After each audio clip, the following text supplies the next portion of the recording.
Hello YouTube, welcome back to another CGC unboxing. Today we've got a bunch of books that I submitted about in November. I think are finally back because I cut them pressed at CGC, which, as you know, takes a really long time. On top of the really long time it takes to get books back, period. So they finally arrived, so let's see what we got. Oh, sweet. G.I. Joe 27, one of the classic issues. Let's see, this might be the Canadian variant price one, which I think I graded around a 7 or so. Let's see what we got today. 8. All right. Well, that'll do. Very nice. Classic issue is blowing up big time because of all the heat that G.I. Joe Snake Eyes, the movie, is coming out, and gonna probably bring a lot more attention to this book.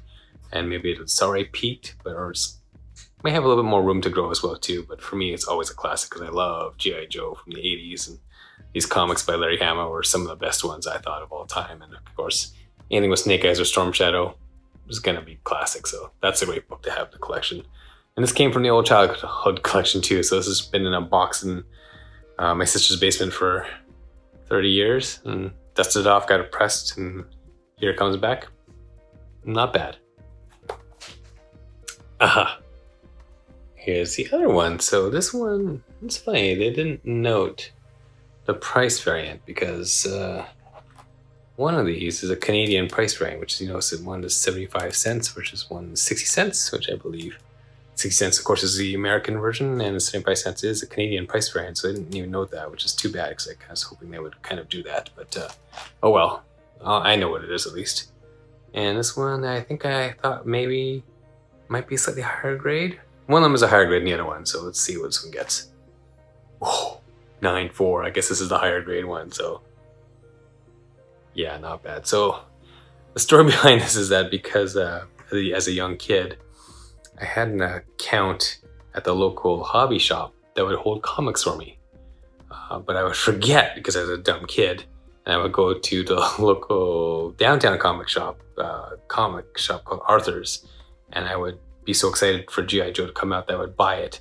But then they would have already saved me a copy of the regular newsstand version at the local hobby shop. So I would have two versions. So I kind of just bought them both because I felt a little bit bad about reserving it, but then buying it ahead of time anyway. So it worked in my favor because I got a lot of duplicates, and a lot of them are the Canadian variant, and a lot of them are untouched because I never read them, or I just put them in bags and boards and seal them away, and so they came back at a really nice price, which I guess is actually the direct version in this case, so that's kind of cool. So awesome. One of my favorite issues of all time, of course, is Daredevil 168, which is the first introduction and appearance of Elektra, who is one of my all-time favorite Daredevil characters. This is a great book by Miller, and I love it a lot. So let's see. So I think this one I had listed at probably around a 6, I think. It has a pretty significant crease on the bottom of it and some wear on the spine too, so it's probably not going to come back great, but it doesn't matter to me anyway. 7.5. Well, that's surprising. I didn't think it would go that high because of the crease, but I guess I got a little bit of a pass on that, so that's okay. I will take that all day. All right. Oh, Starman Zero. So another one of my favorite books from the 90s is the entire Starman series, written by James Robinson and drawn by Tony Harris, who was one of my favorite artists during that time.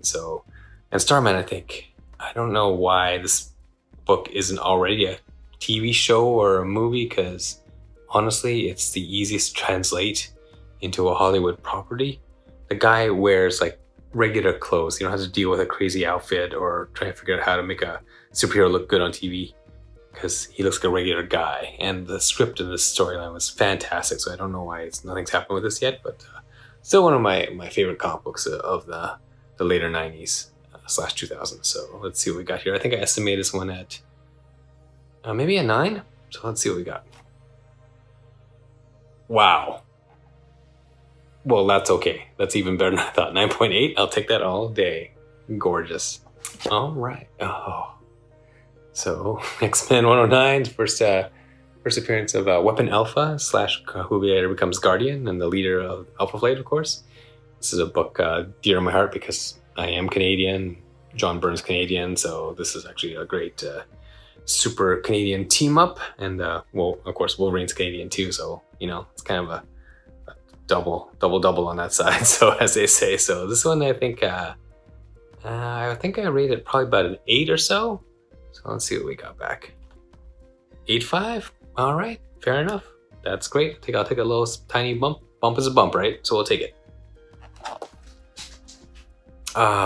Another book that's dear to my heart too, which is Captain America #6, which is the first appearance of the Winter Soldier, who, as you know, got his own series with Falcon, and of course has been great in the MCU. So to me, you know, and this whole storyline about the Winter Soldier story by Brubaker is fantastic. I know he's got a little bit of heat lately because he's not been given enough credit.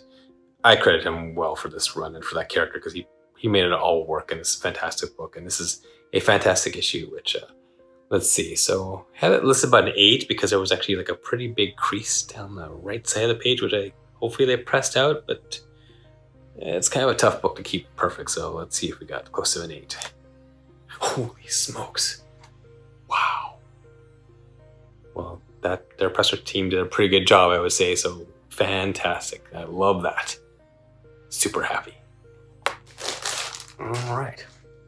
Oh, great. Luke Cage, Hero for Hire, #1. First appearance of Mr. Luke Cage himself, Sweet Christmas. So let's see what we got here. This is probably a low grade copy I bought off eBay, so probably estimate about a 5 because it has black covers. I mean, so hard to get a great grade on, so hard to maintain and keep in pristine condition. They always suffer, so it's hard to find a good one and a good copy for a fair price. So let's see what we got. 6.5. Okay. Not bad.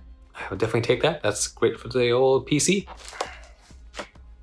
Oh, okay. Wow, this is really an old box. I bought this comic a long time ago, I remember now. So All-Star Comics #58, which is the first appearance of Power Girl.